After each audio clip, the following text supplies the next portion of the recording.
오늘 정말 마지막 시간입니다. 30번째인데요. 그래서 오늘은 요한계시록에서 본문을 봤습니다.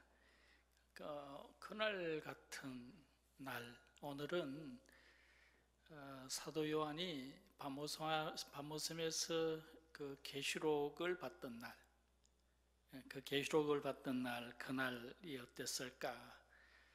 요한계시록은 우리 신약의 성도들에게 가장 중요한 메시지이고 또 최후의 메시지죠. 성경의 마지막 메시지인데, 이 요한계시록을 밤모섬에서 요한이 받을 때에 천사가 그에게 말을 하고 또 신비한 환상들을 보게 되어지고 또 성령의 감동이 강하게 임하게 되어지는 놀라운 날이죠. 그래서 우리가 그날 어땠을까?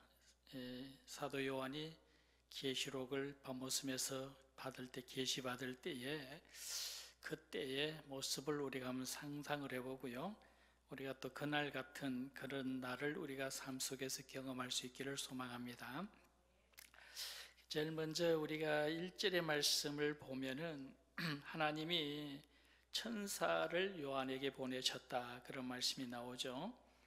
예수 그리스도의 계시라 하나님이 그에게 주사 반드시 속히 일어날 일들을 종들에게 보이시려고 그의 천사를 그 종 요한에게 보내어 알게 하신 것이라. 하나님이 천사를 요한에게 보내서 속히 일어날 일들을 알게 하셨다라는 그런 말씀이죠. 자, 이것이 언제인지 배경을 우리가 한번 좀 살펴보도록 하겠습니다. 이때가 언제이냐? 연도로 치면은 AD 95년에서 96년, 그 당시에 로마 황제는 도미티안 황제. 도미티안 황제는 이제 네로의 후임인데 바로 후임은 아닙니다. 네로가 로마시에도 불을 지르고 뭐 그러다가 이제 나중에는 그 황제의 자격이 없다, 그렇게 판명이 되어지고, 그래서 이제 네로가 이제 자기가 이 시해되어질 그럴 가능성이 보이니까 숨어 다니다가 결국은 자살을 하고 말았죠. 그게 이제 68년도, AD 68년도로 보는데요. 그러고 나서 그 로마 그 사회를 평정을 시켰던 그 원로원이 있는데, 그 사람이 베르파시우스라고 하는 사람입니다. 이 사람이 황제가 됩니다. 이어서 황제가 되는데, 근데 이 사람이 황제가 됐는데 사실은 이분은 이제 장군 출신이고 정치를 못해요. 그러다가 이제 자기 아들한테 이제 왕위를 넘겨줬는데, 그 왕이 누구냐면 디도스입니다. 디도스. 예루살렘을 70년도에 예루살렘을 폐허로 만들었던 디도 장군. 그 당시는 아버지가 황제였고 이 사람은 장군이었어요. 장군 때 예루살렘을 폐허로 만들었던 사람인데, 이 사람이 또 왕위를 이어받죠. 그래서 디두시아누스 황제, 그 황제가 이제 왕이 되었다가 이 사람이 오래 못합니다. 금방 이제 병이 나서 죽고요. 그리고 그 이제 동생이 황제가 되는데, 그 사람이 바로 이 도미티안 황제입니다.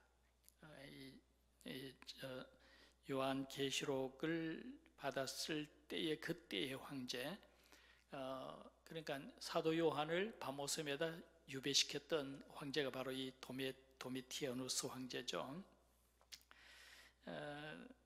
왜 요한이 유배를 갔을까?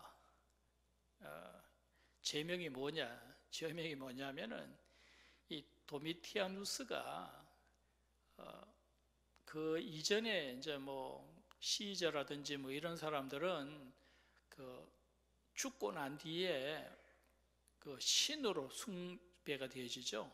그래서 그 황제 숭배 사상이 나오는데, 근데 이 도미티안은 왕이 되고 살아 있으면서 자기가 신이라고 자기를 신으로 그렇게 만듭니다. 그래서 이제 자기 형상을 만든 신상을 만들고 그게 사람들이 절하게 만들고 자기를 신으로 숭배하도록 그렇게 하는 그런 황제가 되죠. 그랬을 때에 요한이 그 앞을 지나가다가 이제 절을 안 하니까 그 이제 군병들한테 잡혀서 가게 되어지고, 그래서 이제 유배를 가게 되어지는 거죠. 그런데 이제 우리가 궁금한 것은 사도 요한이 에베소에는 언제 갔느냐. 왜냐하면 에베소에서 일어났던 일이잖아요, 그게.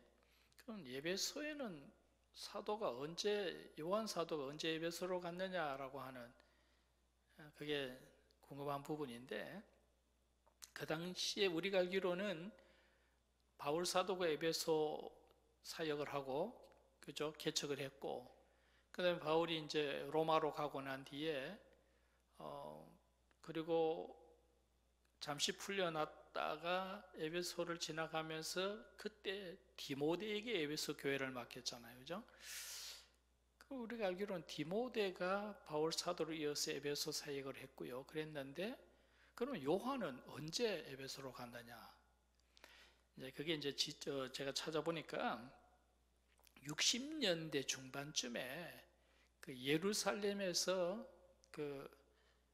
이 기독교인들이 박해를 받습니다. 그 당시 60년도 때는 그 네로 황제가 기독교인들을 박해하던 시대이기 때문에 당연히 예루살렘에도 박해가 있죠. 그러면서 예루살렘에 있는 사도들이 추방을 당합니다. 그 추방을 당할 때 그때에 사도 요한이 마리아와 함께 에베소로 가게 되어지는데, 그때의 에베소 교회의 사역자는 디모데였죠. 그래서 디모데가 요한을 초빙을 한 것 아니냐. 그때 사도들이 추방을 당하고 핍박을 당할 때에 마리아를 모시고 있는 사도 요한에게 디모데가 에베소로 오라라고 그렇게 아마 요청을 한 것이다, 이렇게 보고요. 그래서 이제 요한이 마리아와 함께 에베소로 가게 되어지죠. 그게 아마 60년 중반이 됩니다.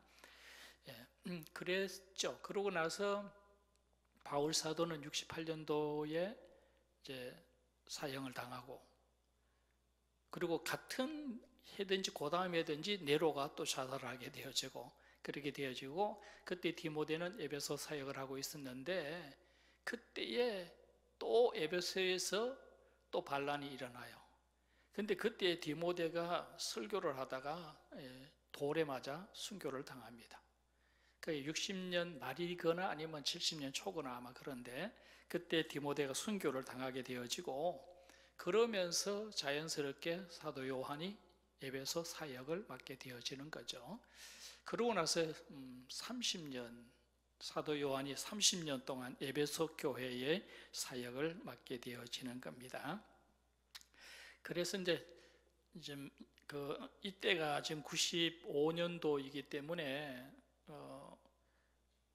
벌써 요한 사도가 에베소 교회를 맡아 사역하게 되어진 것이 벌써 한 25년 정도 지났고요. 그리고 이미 이제 에베소 주변의 교회들을 요한 사도가 좀 돌보고 있는 그런 상황인데, 그러는데 이제 도미티안 황제 그 상에 절을 하지 않고 숭배하지 않았다고 하는 그런 이유, 그것만은 아니겠죠. 이미 기독교 박해가 심하게 있었고, 요한이 에베소 교회의 사역자이고 이미 거기서 25년이나 사역을 했기 때문에 당연히 그 사람들이 눈여겨보고 있던 사람이 바로 요한 사도였죠. 그래서 그때 반모섬으로 유배를 가게 되어지는 겁니다. 그때에 요한의 나이는 90세로 보죠. 90세. 사도 요한이 몇 년생인지 아세요? 아시는 분? 사도 요한이 몇 년생일까요? 사도 요한이 AD 6년생입니다. 예수님보다 6살 아래예요. 아마 바울 사도도 비슷한 나이가 아닌가 싶고요. 디모데는 한 30살 정도 더 어린 그런 나이고 그렇게 보는데, 사도 중에 제일 나이가 어리죠. 요한 사도가 최연소 사도라고 봅니다. 그래서 이제 그때 나이가 90세였고 반모섬으로 유배를 갔는데, 그 당시에 그 반모섬은 에베소 항구, 그 당시에는 에베소 항인데 지금은 쿠스다시라고 이름이 바뀌었더라고요. 그 쿠스다시 항구에서 배를 타고 그때는 이 쿠스다시 출발하는 게 아니고 사모스 섬에 가서 큰 배를 바꿔 타고 이제 반모섬으로 가고 그렇게 했는데, 전기 노선이 있었던 것은 아니고 이런 전세배 같은 것, 뭐 한 몇십 명, 30명, 40명 타는 그런 전세배 이런 걸 가지고 가는데 풍랑이 심합니다. 거기가 풍랑이 심해서 뭐 5월, 10월 이럴 때는 거의 배가 뜨지 못하는 그런 상황이고요.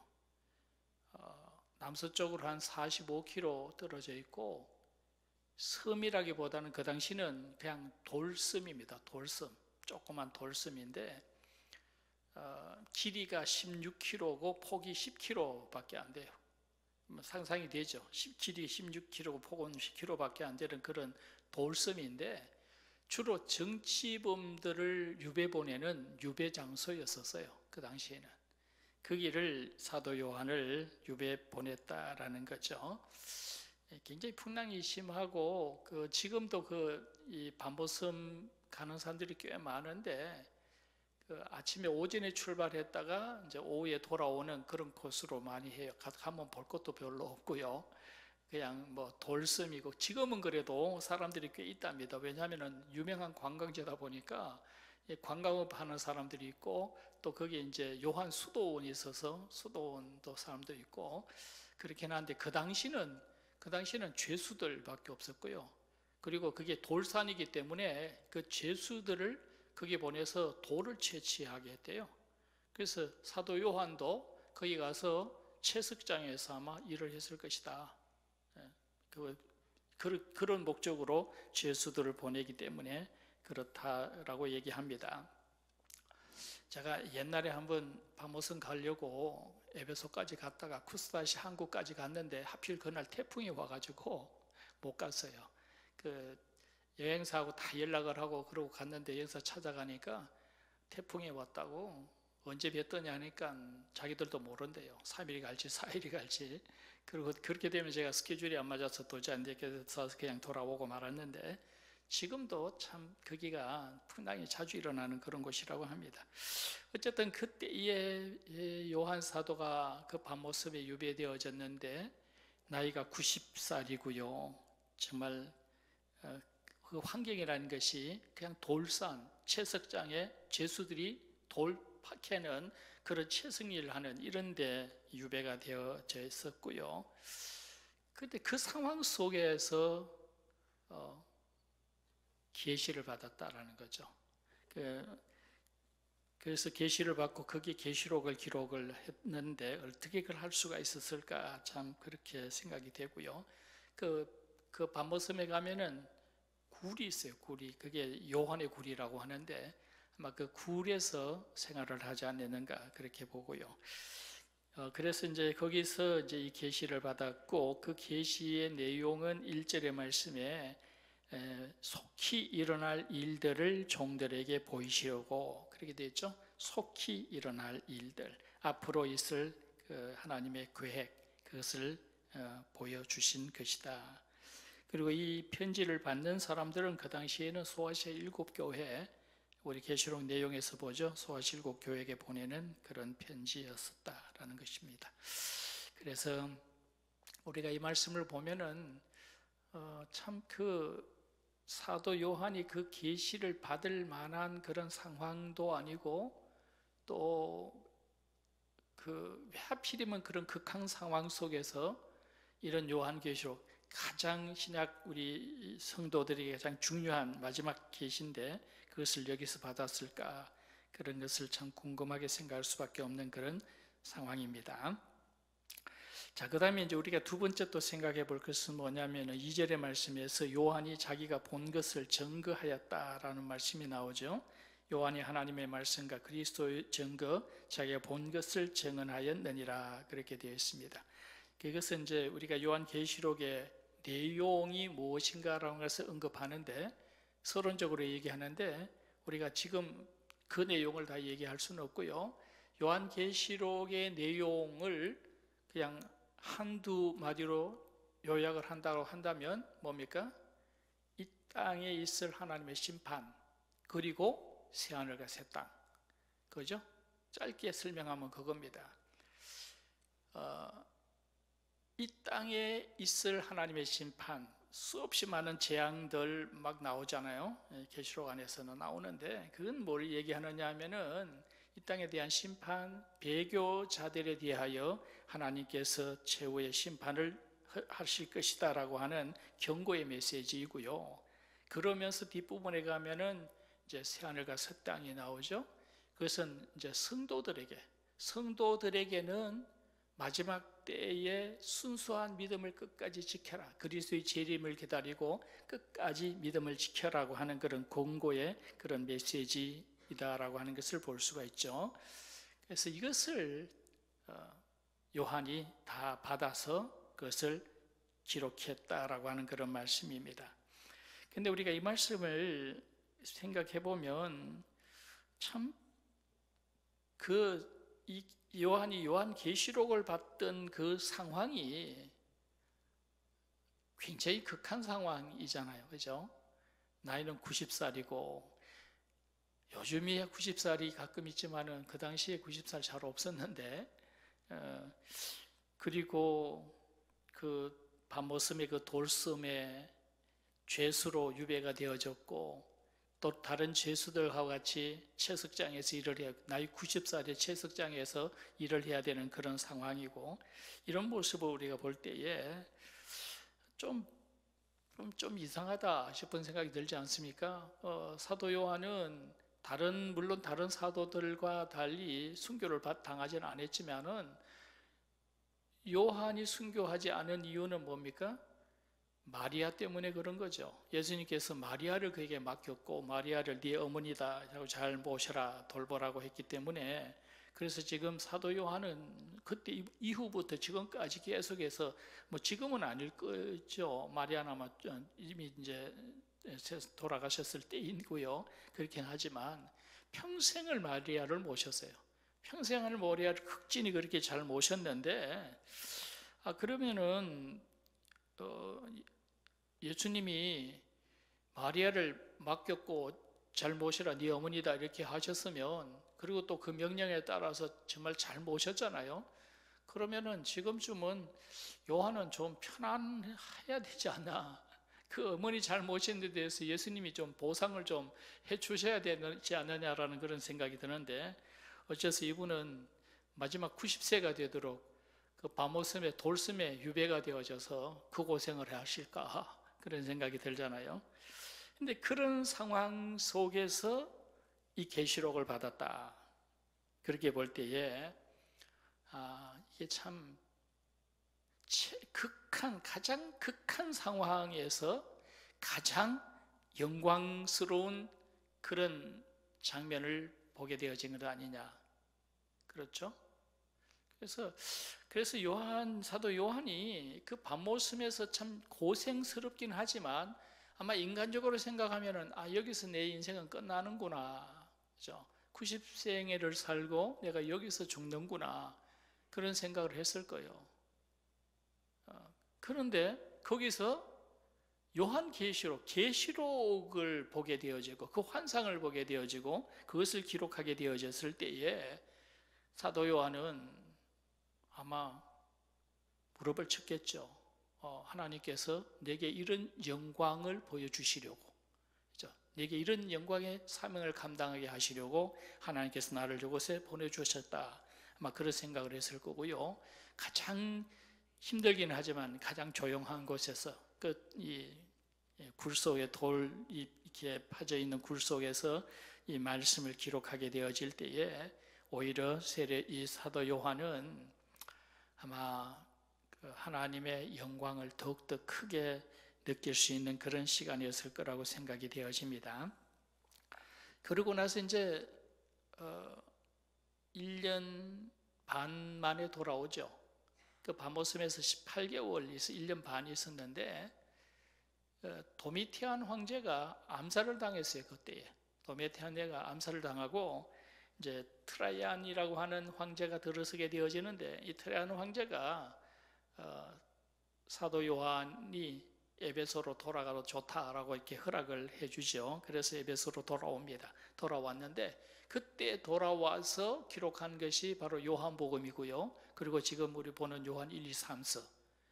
그러니까 사도 요한은 90이 넘은 나이에 밤모섬에서 유배를 당했던 그런 분이지만 오히려 거기에서 돌아왔을 때에는 힘이 넘쳤다. 거기서 계시록을 보게 되어지고 계시록을 기록하게 되어졌을 때에 오히려 더 가슴은 뜨거워지고 더 사명감이 불타게 되어지는 그런 모습을 보여준 것이 아니냐, 그렇게 볼 수가 있고요. 그러나 이제 물론 연세가 워낙 많다 보니까 그 역사가 요세비우스의 기록을 보면은 그 무렵에 요한은 너무 연세가 너무 많아서 이렇게 설교를 하기가 어려웠다 그랬어요. 그래서 설교 대신에 이제 권면의 말씀, 몇 말씀을 이렇게 하는 거로 설교를 대신했다라고 하는 그런 기록이 나옵니다. 그러다가 이제 한 4년 정도 더 살죠. 바모섬에서 돌아와가지고 그래서 AD 100년에 94세로 돌아가시는데 사도 중에 유일하게 순교당하지 아니하고 오래 사시다가 편안하게 돌아가시는 그런 사람이다, 그렇게 우리가 말씀을 보고합니다. 그래서 우리가 이 말씀을 보면은 가장 어려운 상황 속에 있을 때에 오히려 그때가 가장 영광스러운 시간이 될 수가 있었다라고 하는 것, 이것을 우리가 볼 수가 있습니다. 자, 그 다음에 이제 마지막 3절 보면요, 세 번째로 3절의 말씀을 보면은 이 예언의 말씀을 읽는 자와 듣는 자와 그 가운데 기록한 것을 지키는 자는 복이 있나니 때가 가까움이라, 그런 말씀이 있습니다. 그래서 오늘 우리가 말씀을 보면서 이 말씀을 읽고 듣고 지키는 자는 복이 있다 그랬으니까 우리가 이 말씀을 보고 이 말씀대로 살아야 되겠죠. 이 말씀대로 살아야 됩니다. 요한계시록의 말씀은 반드시 땅은 심판이 될 거고요, 이 땅에 종말이 올 것이고, 그리고 새하늘과 새 땅이 예비되어진다라고 했습니다. 그 때문에 우리가 이 말씀대로 산다라고 하는 것은 무엇을 말합니까? 이 땅에 살 때 우리가 이 땅에 집착하는 것이 아니라 하나님의 나라, 새하늘과 새 땅을 바라보며 살아가는 그런 믿음의 삶을 우리가 살아야 된다라는 거죠. 세상에 집착하지 말고요, 우리는 종말론적인 사고를 가지고, 사도 요한이 이 계시를 받고 이 말씀을 기록했을 때에 사도 요한의 그 심정이 우리가 어떤 심정일까 생각해 본다고 한다면, 정말 우리가 정말 사도가 보았던 그 계시처럼 새하늘과 새 땅을 보면서 바라보면서 이 땅에 정말 세상의 끝에 미련을 가거나 어떤 집착하는 것이 아니라 하나님의 나라 새하늘과 새 땅을 바라보는 그런 믿음의 삶을 사는 것, 이런 것이 바로 말씀을 듣고 지키는 그런 삶의 모습이라고 생각이 되고요. 또 하나는 우리가 이 말씀을, 이런 계시의 말씀을 다른 사람에게도 전해야 되지 않느냐. 하나님이 사도 요한에게 이 계시의 말씀을 주셨고요, 성령의 임재로 또 환상으로 천사의 목소리로 하여튼 주셨는데, 그 주신 이유가 뭐라고 그랬어요? 아까 1절의 말씀에 일어날 일을 종들에게 알게 하려고 그랬잖아요. 사람들에게 알게 하시려고 요한에게 이 메시지를 주셨고, 요한은 환상을 통해서 이 말씀을 기록했고, 이것이 오늘 우리에게 왔다라고 하면은 우리도 역시 마찬가지로 또 이것을 다른 사람에게 알려야 되는 그런 책임이 우리에게 있을 것이다 라는 말씀입니다. 그래서 말씀 보고 깨닫고 이 말씀에 공감을 하고, 그러면 우리가 정말 하나님의 나라를 소망하며 살아야 되겠구나, 이런 삶의 모습이 되어지고, 또 이 말씀을 또 다른 사람에게 전해서 언젠가는 그리스도께서 다시 오실 것이고 이 땅은 심판을 받을 것이고 그리고 새하늘과 새 땅이 올 것이니까 우리가 그 날을 바라보고 살아가야 된다. 우리가 사람들에게 그것을 전해야 되고 특히 우리 자녀들 삶 속에 이런 생각과 이런 종말론적인 가치관을 깊이 심어주는 그런 사람들이 되어야 될 줄로 믿습니다. 자, 그 다음에 이제 그날 같은 날 우리가 체험할 수 있으면 좋겠다, 그런 말씀입니다. 그날은 바울 사도 생에서 가장 힘들고 어려웠던 날이죠. 90년세의 노구가 그 조각배를 타고 그 밤모섬에 유배가 되어지고 그 죄수들, 사람들도 없는데 보이는 사람들은 죄수밖에 없고 그런데 유배가 되어졌는데 그 속에서 성령의 임재가 있고 계시를 받게 되어지고 마지막 때 종말의 모든 있을 일을 다 알게 되어졌다라고 하는 것. 이 말씀을 보면은 제가 우리가 이런 성령의 임재를 강하게 경험하게 되어질 수 있을 때가 언제인가? 그때가 고독할 때, 상황이 정말 심각하게 어려운 그런 가장 힘든 시기, 그런 시기가 바로 우리가 성령의 임재를 가장 강하게 경험할 수 있는 그런 때가 아닌가, 그렇게 생각할 수가 있죠. 그래서 오늘 우리가 삶을 살면서 삶 속에 어려움이 있고 곤고함이 있고 또 때때로 참 고독하고 외로울 때가 있고 그럴 때에 그때가 바로 성령의 임재를 경험할 수 있는 때이고 사도 요한이 밤모섬에서 외로운 돌섬, 그 밤모섬에서 엄청난 계시를 받았던 것처럼 우리가 세상에서 힘들고 어려울 때, 외로울 때 성령의 임재를 경험하고 그 속에 성령의 충만을 받고 오히려 하나님 앞에 더 영광 돌리는 기쁨이 충만해지는 그런 믿음의 삶을 살아가는 그런 그리스도인들이 되어질 수 있기를 소망합니다. 자, 그래서 우리가 이 말씀 요한계시록, 사도 요한이 계시록을 받던 날, 그날 참 어떤 누구도 참 경험해보지 못한 그런 경험이었을 텐데요. 오늘 우리가 우리의 삶 속에도 그런 성령의 충만함, 성령의 임재 이런 것을 경험하며 살아갈 수 있는 그런 삶이 되어지면 얼마나 좋을까. 사도 요한이 계시받던 그날 같은 날, 그날을 같은 날을 우리가 삶 속에 경험하며 살아갈 수 있기를 바랍니다. 신앙생활할 때에 이제 이런 그 성령의 임재를 체험하는 삶이 없으면 예수 믿는 재미가 없어요. 이것을 체험하고 성령의 임재를 경험하고 하나님의 비밀을 알게 되어지고 하나님의 나라를 바라보게 되어지는 이런 믿음의 삶이 되어질 때에 그때 정말 우리가 예수 믿는 재미가 정말 이런 데 있구나라는 것을 알게 되어지는데 사도 요한이 밤모섬에서 요한 계시록을 계시받던 그날 같은 그런 은혜, 그런 성령의 충만함 이런 것을 사모하는 그런 믿음의 사람들이 되어질 수 있기를 원합니다.